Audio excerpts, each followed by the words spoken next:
talking about the power of water, and I read that you had an exercise, you were teaching business class, and you got people to sit for 15 minutes a day and to look at something that was from the natural world. And I think in this particular example, not man-made, a businessman had to go look at a tree for 15 minutes every day, and he thought it was stupid and he wasn't into it, but he sat there for a week, looked at the tree for 15 minutes, and by the end of the week he couldn't help but not wave at the tree every time he walked past, because suddenly his relationship with the tree had changed. Yes, and that had implications, because he was a CEO of a big company which used lots of wood, and he suddenly asked himself, where does the wood that we use come from?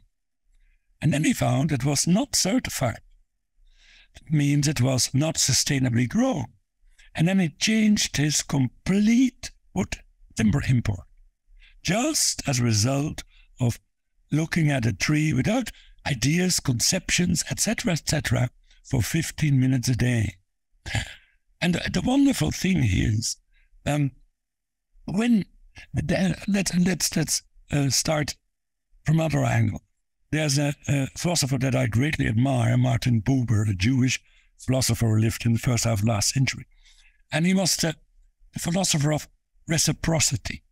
Reciprocity between God and humanity, between humans, and between human and nature. And in one of his books, or maybe his famous book, which is I and Thou, he writes on the first page, I look at a tree, and I can see it as a form, a high stem that is lit up by the sun. I see the leaves green with silver in between. I can look at it as a specimen, as a species.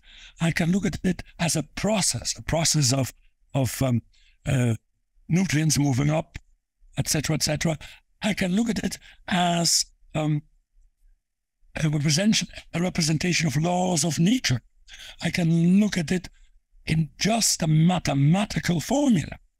In all that, it remains my object. But, he says, it can also happen out of will and out of grace that I suddenly enter into a relationship with this tree. And then it no longer is an it. It becomes a thou. That happened to this businessman. And the wonderful thing is that when we can enter this sort of relationship with the world around us, we feel much better. And that's not just a nice idea that I have. It has been proven.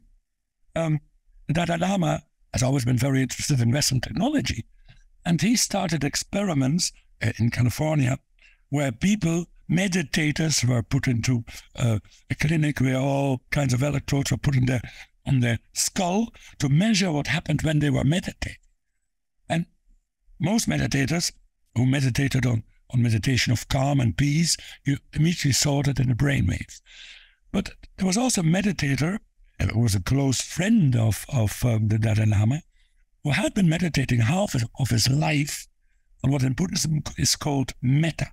And metta means loving kindness towards the world, loving kindness towards all beings.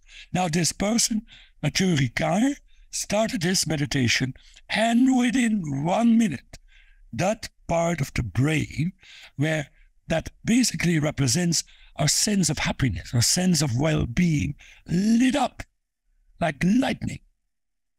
And then the Lama said, yeah, that's what the Buddha always said. Connectedness to the world, loving kindness to the world around you is not only good for the other, it is also very good for yourself because you feel better. And this businessman who looked at that tree for a few weeks, every 15 minutes a day, he said, after that exercise, I felt happier in this world, more connected, less orphaned, you could say.